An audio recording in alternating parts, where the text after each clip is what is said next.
কথায় বলে ভাবছো কিসে চলবে কিসে, তুমি ভাববার কে, যার ভাবনা সেই তো ভাবে, জীব সময় থাকতে তুমি ভাবো তাকে। তাই গৌর হরি। এ জগতে জীব কোটি বাঞ্ছা করে, কৃষ্ণের যা ইচ্ছা সেই ফলই ধরে। একটা কথা সবসময় মনে রাখবে, এ জগতে গোবিন্দের ইচ্ছে ছাড়া গাছের একটা পাতাও নড়ে না। ভগবানের ইচ্ছায় জগতে সর্বকিছু ঘটে বাবা। রাধা গোবিন্দ মিলিত তনু হলেন আমার গৌর হরি। এলেন কোথায়?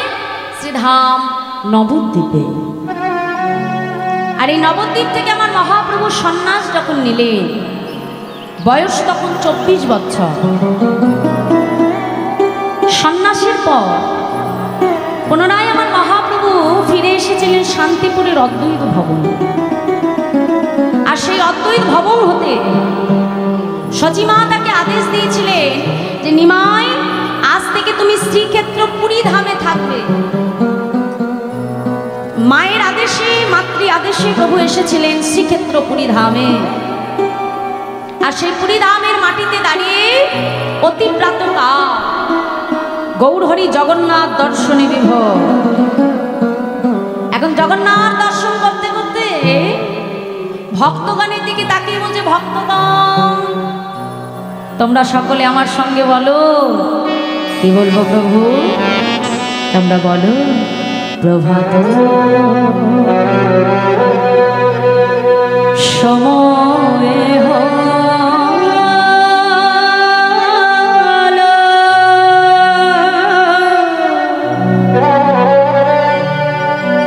কৃষ্ণ কৃষ্ণ প্রভাত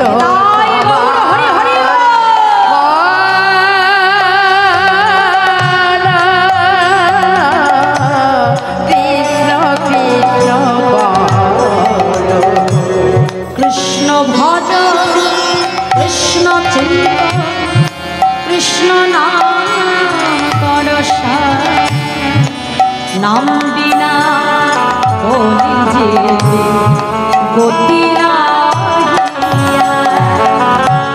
ওগো যে না সেই কৃষ্ণ ভজনিষ্ঠা করি নামের সহিতে আছে আপনি শ্রী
প্রভু আমার হরি নামে বিলীন হয়ে আছে।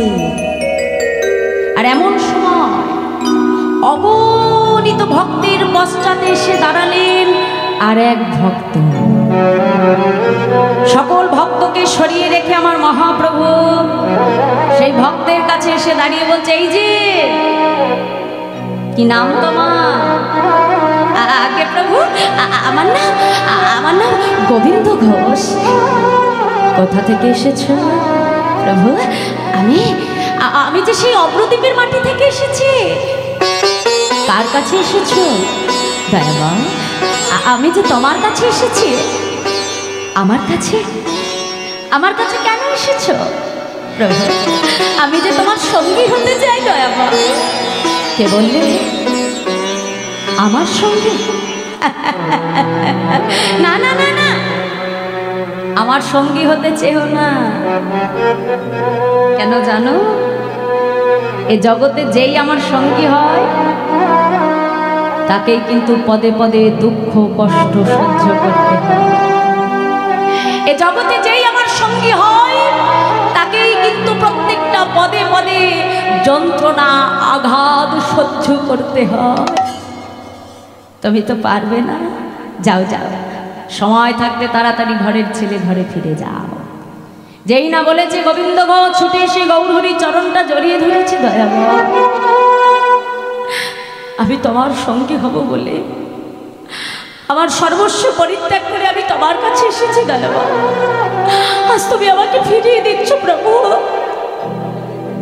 যেই না গোবিন্দ ঘোষকে গৌরহরি দেখলে, দেখবা মাত্রই আমার মহাপ্রভুর পূর্ব লীলার কথা মনে পড়ে। কোন লীলা বাবা? গোবিন্দ যেদিন বৃন্দাবনে রাসলীলা করেছিলেন, আর ওই রাসমঞ্চের মধ্যে ঠিক যতজন গোপী ততজন কৃষ্ণ। এখন সবাই ভাবছে যে কৃষ্ণ আমার, আর যেই না চিন্তা করলো যে কৃষ্ণ আমার, গোবিন্দ কি করলেন? সকল গোপীকে রেখে রাধারানীকে নিয়ে অন্তর্ধান হইলেন, যেটা বাবা অন্তর্ধান রাসলীলা।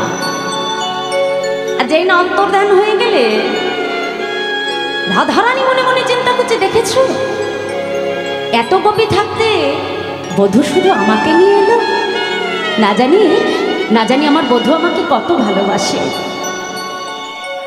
যেই না রাধারানীর মনে আজকে অহংকার এসে গেল বাবা, গোবিন্দ বলছে, রাধে এ জগৎ আমি সব সইতে পারি, কিন্তু দুটি বস্তু আমি কখনো সহ্য করি না গো রাধে। এক হলো ভক্তের চোখের জল, আর এক হলো কোনো ভক্তের মনের অহংকার।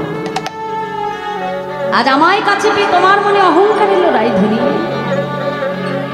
গোবিন্দ রাধারানীকে রেখে গভীর বনের মধ্যে থেকে অন্তর্ধান হয়ে গেল। বধূকে হারিয়ে দিয়ে যখন রাধারানী নয়ন জলে বসে বসে ক্রন্দন করছে, এমন সময় অষ্টসখীর এক সখী, যার নাম রঙ্গদেবী সখী, রাধারানীর কাছে এসে দাঁড়িয়ে বলছে, হ্যাঁ রে রাধে,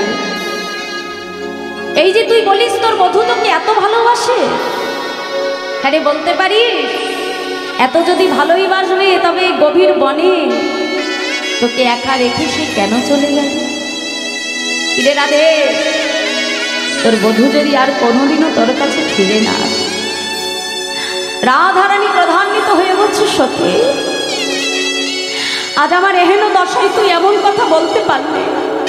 শুনে রাত সত্যি, আমি রাধারানী হয়ে আজ তোকে অভিশাপ দেব। এ জগতে কোনো ভক্ত যদি কখনো ভগবানকে কাছে পায়, আর যদি ওই ভগবানকে কাছে পেয়ে কখনো হারিয়ে ফেলে, তবে ওই ভক্তের মনে যে কতটা বেদনা, কতটা যন্ত্রণা, তোকেও একদিন আমার মতো ভক্ত হয়ে সইতে হবে। গেল দাপর, এলো কলি। আর এই কলিযুগে ওই রঙ্গদেবী সখী অভিশাপ পেয়ে হলো ভক্ত গোবিন্দ। আর রাধা গোবিন্দ তনু হলেন আমার গৌর সুন্দর। তাই যেই না গোবিন্দ বদন দর্শন করেছে, সঙ্গে সঙ্গে পূর্ব লীলার কথা স্মরণ হয়ে গেল। মনে মনে চিন্তা করলো, গোবিন্দ তোমাকে যে সঙ্গী করে নিতেই হবে। এই যে গোবিন্দ, শোনো শোনো, আজ থেকে কিন্তু তুমি আমার সঙ্গী হবে। আর বাবা যেদিন থেকে সঙ্গী করে নিল, সেদিন থেকে শুরু হয়ে গেল ভগবানের কাছে পরীক্ষা। আমরা যখন থেকে জন্মগ্রহণ করেছি, জানবে আপনার জন্মের মুহূর্ত থেকে ভগবানের কাছে আপনার পরীক্ষা শুরু হয়ে গেছে। জীবনে বেঁচে থাকতে গেলে জানবেন প্রত্যেকটা মুহূর্ত হলো আমাদের পরীক্ষার সময়। একদিন ছিল প্রভুপাদের কাছে তার এক ভক্ত প্রশ্ন করেছে, বাবা আচ্ছা তুমি বলতে পারো যে এই জীবনে হরি ভজনের সঠিক সময় কখন? মন দিয়ে শুনবেন মা, কথাটা অত্যন্ত মূল্যবান কথা বলছি, তত্ত্ব কথা। প্রশ্ন করছে যে আমাদের জীবনের ভজনের সময় কখন?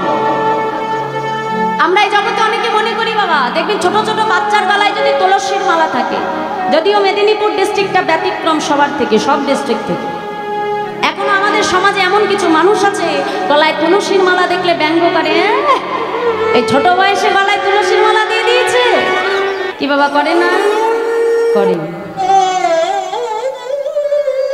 তা ছিল প্রভুপাদের কাছে যখন প্রশ্নটা করলো যে বাবা আমাদের জীবনের ভজনের সময় কখন, কোন দিন, কোন মুহূর্ত, প্রভুপাদ তার শিষ্যকে ডেকে প্রশ্ন করছে, আচ্ছা বাবা তুমি বলতে পারো যে জগতে এই জীবন পেয়ে মানুষের মৃত্যুর সময় কখন? কেউ বলতে পারবো বাবা যে কোন মুহূর্তে আমার মৃত্যু ঘটবে?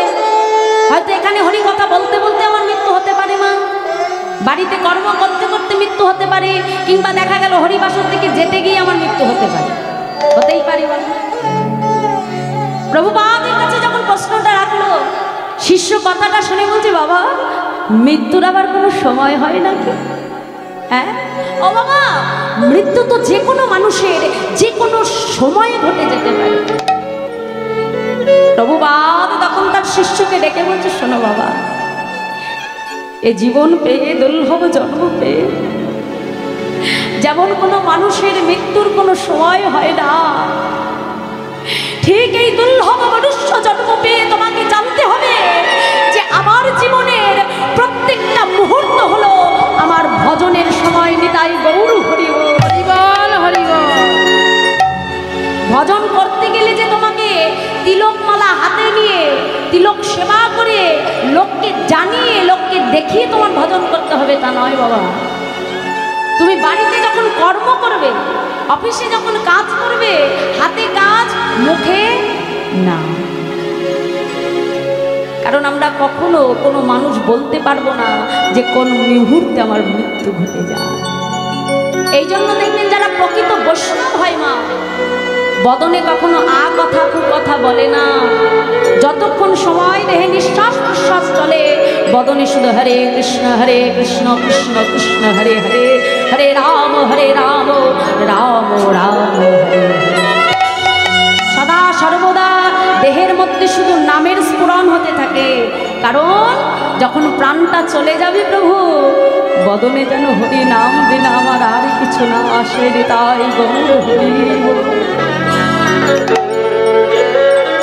তাই আজ গোবিন্দ ঘোষকে আমার মহাপ্রভু পরীক্ষা করবে বলে কাছে ডাক দিল। গোবিন্দ, বহুদিন হলো তুমি নীলাচলে এসেছো, জগন্নাথকে কি দর্শন করেছো গোবিন্দ? প্রভু, কোন জগন্নাথের কথা বলছো? কেন গোবিন্দ? ওই যে মন্দিরে যে জগন্নাথ আছে, আমি তো ওই জগন্নাথের কথা বলছি। যেমন ভগবান তেমনই তার ভক্ত বলা। মৃদু হেসে বলছে, প্রভু মন্দিরে যে জগন্নাথ আছে সে তো অচল জগন্নাথ, চলতেও পারে না, আবার কথাও বলতে পারে না। কিন্তু জানো দয়াময়, আমি যে জগন্নাথ দেখি সেই জগন্নাথ চলতেও পারে, আবার আবার কথাও বলতে পারে। হ্যাঁ গো গোবিন্দ, এই সচল জগন্নাথ তুমি কোথায় পেয়েছো? গোবিন্দ ঘোষ সঙ্গে সঙ্গে গৌর হরির দিকে অঙ্গুলিটি হেলন করে বলছে, প্রভু তু জগন্নাথ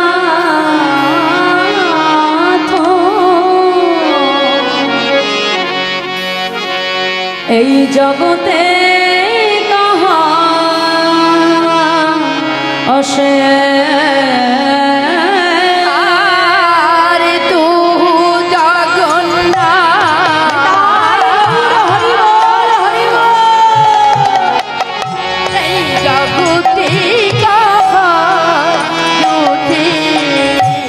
জগহি নহি বই হে মাধব বহু নদী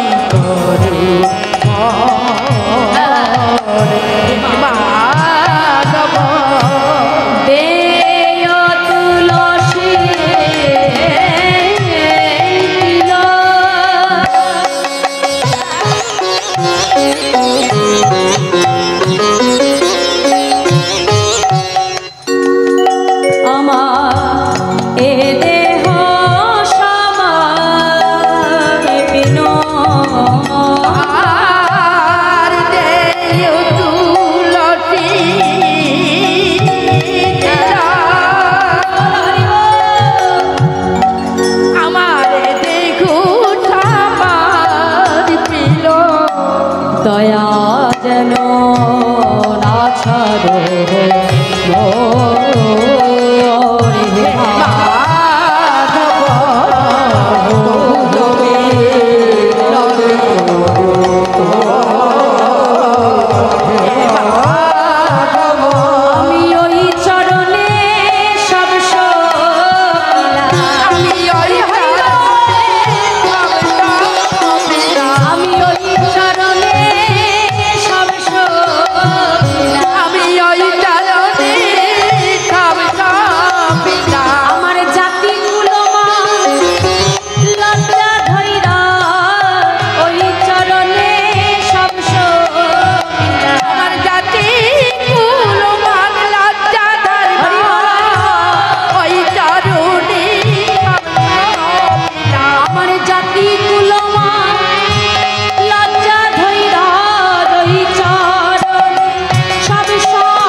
জগতে যেই কৃষ্ণ সেই হলো শ্রীকৃষ্ণ চৈতন্য মহাপ্রভু আর সেই হলো জগন্নাথ। যেই না বলেছে গৌর হরি মৃদু মৃদু হাসছে, দেখে বলছে বাবা বা আচ্ছা গোবিন্দ শোনো, আমার মনে না একটু তীর্থ ভ্রমণের বাসনা হয়েছে। হ্যাঁ গো গোবিন্দ, তুমি কি আমার সঙ্গে যাবে? এখন ভক্ত যেখানে ভগবানও সেখানে বাবা, যেখানে আমার গৌর হরি সেখানেই ভক্ত। আজ এখানে ভগবান আছে বলেই ভক্ত সমাগম হয়েছে মা, তাই তো? ভগবান না থাকলে এখানে ভক্ত সমাগম হতো হতো না। জানবেন ভগবান যেখানে থাকে ভক্ত সেখানে থাকে, আর ভক্ত যেখানে থাকে ভগবান সেখানেই থাকে। ভক্তের হৃদয় মোর সতত বিশ্রাম। একদিন দেবর্ষি নারদ মুনি প্রভুর কাছে এসে বলছে দয়াময়, একদিন নারদ মুনির মনে অহংকার এসেছিল বাবা যে আমি প্রভুর বড় ভক্ত। নারদ মুনি প্রভুকে ডেকে বলছে আচ্ছা দয়াময়, আমি দেখেছি যে আমি আমার সারাটা জন্ম ধরে তোমাকে ডাকি, তুমি আমার ডাকে যেমন আকুল হয়ে সাড়া দাও, আমার থেকে বরং সংসারী জীব যদি তোমাকে একবার ডাকে তুমি দেখি তার ডাকে আরো বেশি আকুল হয়ে সাড়া দাও। আচ্ছা বলতে পারো প্রভু, ওই সংসারী মানুষের ডাকের মধ্যে এমন কি আছে? সংসারী জীবের ডাকের মধ্যে এমন কি আছে প্রভু যে ডাক শুনলে তুমি আর নিজেকে স্থির রাখতে পারো না? ভগবান দেখছে যে নারদ, তাহলে তোমার মনে একটু অহংকার এসেছে, তোমাকে তো দেখাতে হবে। নারদকে ডেকে বললো নারদ শোনো, আচ্ছা এই যে আমি তোমার হাতে এক বাটি তেল পরিপূর্ণ করে দিচ্ছি, শুনবে ভালো করে, আর এই তেলের বাটিটা নিয়ে তুমি সারা পৃথিবীকে প্রদক্ষিণ করে একবার আমার কাছে এসে দাঁড়াও, তাহলে তুমি তোমার উত্তর পেয়ে যাবে। নারদ মুনি বলছে বেশ তাই হবে। তেলের বাটিটা মাথায় নিয়ে যখন যেতে যাবে এমন সময় প্রভু পেছন থেকে ডাকলো নারদ, দাঁড়া, এই যে শোনো, যাবে তার আগে কথাটা শুনে নাও, এখনো বলা শেষ হয়নি। বলছে আরো কি আছে? তেলের বাটি নিয়ে যখন পৃথিবী প্রদক্ষিণ করবে, এক ফোঁটা তেলও যেন মাটিতে না পড়ে, এটা লক্ষ্য রাখবে। বলছে এটা আমার এমন বড় কি কথা বলবো? হ্যাঁ, আমি হলাম দেবর্ষি নারদ মুনি। মনের অহংকার নিয়ে বাবা তেলের বাটিটা নিয়ে পৃথিবীকে প্রদক্ষিণ করতে আরম্ভ করল। আর ওই তেলের বাটিটাকে নিয়ে পৃথিবী প্রদক্ষিণ করে যখন প্রভুর সম্মুখে এসে দাঁড়ালো, প্রভু নারদকে ডেকে বলছে, নারদ, এই তেলের বাটি নিয়ে যখন পৃথিবীকে প্রদক্ষিণ করছিলে, বলো তো নারদ, কতবার তুমি আমাকে স্মরণ করেছ? এই যা প্রভু, ও প্রভু, আমি সারাদিন বিনা বাজিয়ে তোমার নাম করি ঠাকুর, কিন্তু জানো না আমার ওই তেলের বাটি নিয়ে পৃথিবী প্রদক্ষিণ করতে গিয়ে একবারও তো তোমাকে ডাকা হয়নি প্রভু। ওই তেলের বাটির দিকে লক্ষ্য রাখতে রাখতে আমি তোমার নামই ভুলে গেছি। ভগবান তখন নারদকে ডেকে বলতো, নারদ, সামান্য একটা তেলের বাটি সামলাতে গিয়ে যদি তুমি আমায় ডাকতে ভুলে যাও, তাহলে এ জগতে কোনো সংসারী যে সংসারের সমস্ত কর্তব্য পালন করে সংসারের প্রত্যেকটা মানুষকে সামলে রেখে সংসারের প্রত্যেকটা মানুষের কখন কি প্রয়োজনকে মিটিয়ে রেখে যদি ওই সংসারী দিন অন্তে একবার ডেকে বলতে পারে, হে দয়াবান, তুমি তো আমাকে সংসারে পাঠিয়েছ প্রভু, সংসারের কর্তব্য করতে করতে আমি সারাটা দিনে তোমাকে ডাকার ক্ষমতা হয় নাই দয়াবান, তাই দিন অন্তে একবার আমি তোমাকে স্মরণ করি প্রভু। তুমি দেখো দয়াবান, সংসারে কর্তব্য পালন করতে করতে সংসারের মায়ার বন্ধনে থেকে আমি যেন তোমাকে ভুলে না যাই প্রভু। নিতাই গৌর হরিব।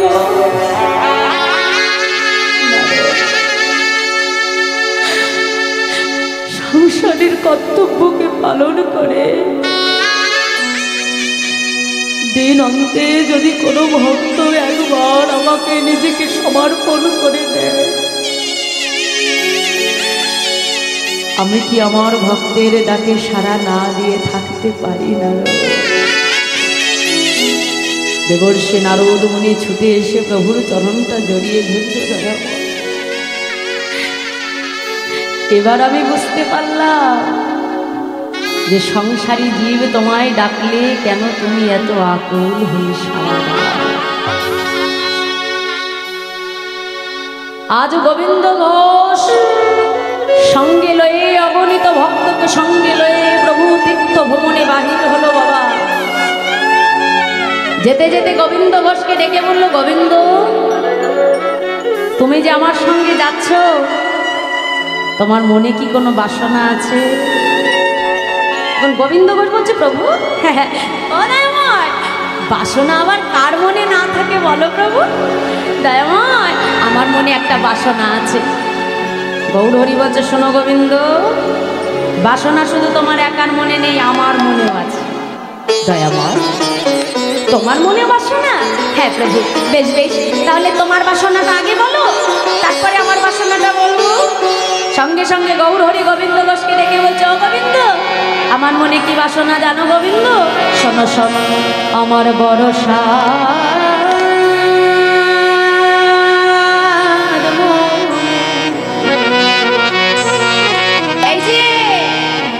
গোবিন্দ, আমি যাব বৃন্দাবনে,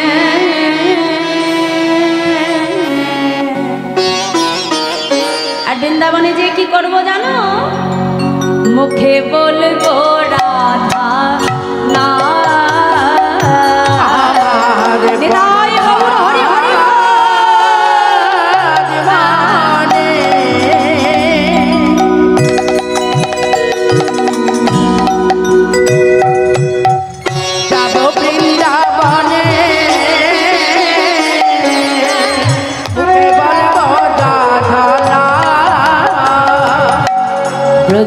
ব্রজবাসীর দ্বারে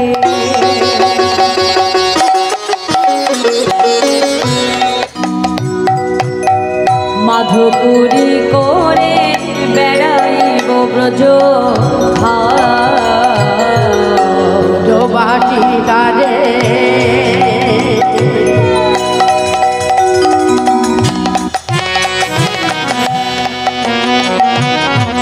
মাধুগুরি করি বেড়াইব ব্রজ। তাহলে মায়েরা দেখো আমার মহাপ্রভু এখানেও জীবকে শিক্ষা দিচ্ছে কিন্তু। তাহলে এখানে আমার মহাপ্রভু আজকে গোবিন্দ বসকে ডেকে বলছে, গোবিন্দ বৃন্দাবনে যে আমাদেরকে দুটো কাজ করতে হবে। এক, প্রথমে কি বললো বাবা, বদনে কি বলতে হবে, রাধে রাধে। আর দ্বিতীয় কাজটা কি বললো, ব্রজবাসীর দ্বারে দ্বারে মাধুকরী ভিক্ষা করতে হবে। আমি বৃন্দাবনে গেছি, মনে করছি পকেটে অনেক পয়সা নিয়ে গেছি, কিন্তু পয়সার গরম দেখে বৃন্দাবনে গেলে হবে না। বৃন্দাবনে যেতে হলে তোমাকে দুটো কাজ করতে হবে। এক হলো রাধে রাধে বলে কাঁদতে হবে, আর ব্রজবাসীর দ্বারে দ্বারে ভিক্ষার আঁচলখানা নিয়ে মাধুকরী ভিক্ষা করতে হবে। তবেই কিন্তু বৃন্দাবনে যাওয়া সার্থক হবে। তাই গৌর হরি বলে, এটা আমার মুখের কথা নয়, স্বয়ং মহাপ্রভু আমাদেরকে শিক্ষা দিলেন। কি বলছে শোনো, মুখে রাধে রাধে রাধে বলবো, রাধে হরি মুখে রাধে রাধে রাধে বলবো, রাধে রাধে রাধে বলবো, মাধুপুরী লেগে খাবো, বলি শোনো শোনো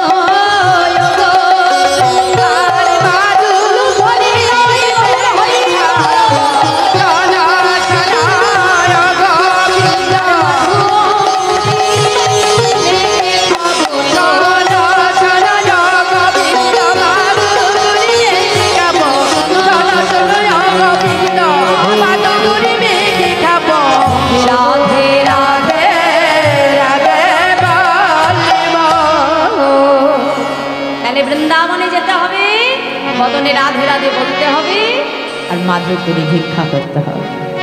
আর যেই না আমার গৌর হরি বলেছে আমার বৃন্দাবনে যাবার বাসনা, গোবিন্দ ঘোষ একেবারে ছুটে এসে গৌর হরিকে জড়িয়ে ধরে, ও দয়াময়, ও প্রভু তোমারও বৃন্দাবনে যাবার বাসনা? জানো দয়াময়, আমারও না বৃন্দাবনে যাবার বাসনা। বলছে বেশ, তাহলে তোমার বাসনা আর আমার বাসনা, দুজনের বাসনা যখন একই বাসনা, তাহলে আর বিলম্ব নয়, এক্ষুনি আমরা বৃন্দাবনের উদ্দেশ্যে যাত্রা করি। তাই সকল ভক্তকে সঙ্গে লয়ে আজই আমার প্রভু বিলম্ব না করে বৃন্দাবনের উদ্দেশ্যে যাত্রা করি। আর ভক্তগণকে ডেকে বললেন, ভক্তগণ তোমরা সকলে আমার সঙ্গে বলো, কি বলবো প্রভু, তোমরা কৃষ্ণ কৃষ্ণ বলো মুখে, তোমরা কৃষ্ণ কৃষ্ণ বলো হরি মুখে, তোমরা কৃষ্ণ কৃষ্ণ বলো মুখে, কৃষ্ণ কৃষ্ণ বলো মুখে, নামে বুক ভরে যায় অভাব মেটায়, নামে বুক ভরে যায় অভাব মেটায়, নামে বুক ভরে যায় অভাব মেটায়, নামে বুক ভরে যায় অভাব মেটায়, স্বভাব জাগায় মহা সুখে, তোমরা কৃষ্ণ হরি হরি তোমরা কৃষ্ণ কৃষ্ণ বলো মুখে, তোমরা কৃষ্ণ কৃষ্ণ বলো মুখে, হরি বল হরি বল হরি বল হরি বল হরি বল হরি বল হরি বল। দেখো আমি শুধু একা হরি বললে হবে, তোমাদেরও তো বলতে হবে। আমি তো বলবার জন্যই এখানে এসেছি। আমি শুধু বলে দিতে পারি না, কিন্তু যার যার কর্ম তাকে তাকেই করতে হবে, কি তাই তো? হ্যাঁ, রাধে রাধে। তাহলে তোমরা একটু আমার সঙ্গে বলো, বাহু তুলে একসঙ্গে করতালি দিয়ে বলো, হ্যাঁ বলো বলো, হাত তুলে বলো, তোমরা কৃষ্ণ কৃষ্ণ বলো মুখে, তোমরা কৃষ্ণ কৃষ্ণ বলো মুখে, তোমরা বলো। বাহ, আবার বাবা।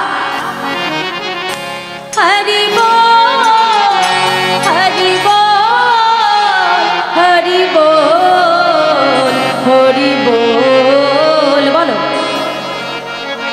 আহা বাবা আহা বাবা। তোমরা কৃষ্ণ কৃষ্ণ বলো মুখে, তোমরা কৃষ্ণ কৃষ্ণ বলো মুখে, তোমরা কৃষ্ণ কৃষ্ণ বলো মুখে, তোমরা কৃষ্ণ কৃষ্ণ বলো মুখে, কৃষ্ণ বলো মুখে। তোমরা কৃষ্ণ কৃষ্ণ বলো মুখে। এখন কৃষ্ণ নাম গাইতে গাইতে প্রভু আসলেন কোথায়? পূর্বস্থলী। এখন যেই না পূর্বস্থলীতে এসে পড়েছে, এখন সকল ভক্তবৃন্দ, অগণিত ভক্তবৃন্দকে নিয়ে প্রভু আসছে। গোবিন্দ ঘোষকে ডেকে বলল, গোবিন্দ, এই যে গোবিন্দ, এদিকে এসো, এদিকে এসো। বলছি শোনো, আজ আমরা আর কোথাও যাব না, এখানে সকল ভক্তে প্রসাদের আয়োজন করো, বুঝেছ? এখন গোবিন্দ ঘোষ কথাটা শুনে মাথায় হাত পড়ে গেছে, সর্বনাশ! প্রভু বলে কি? প্রভু যেমন সন্ন্যাসী, তার কাছে যেমন কিছু নেই, এখন আমরাও তো তারই সঙ্গের সঙ্গী, আমাদের কাছেও তো কিছু নেই, এত ভক্তকে সেবা দেব কেমন করে? এখন শাস্ত্রে বলে বাবা,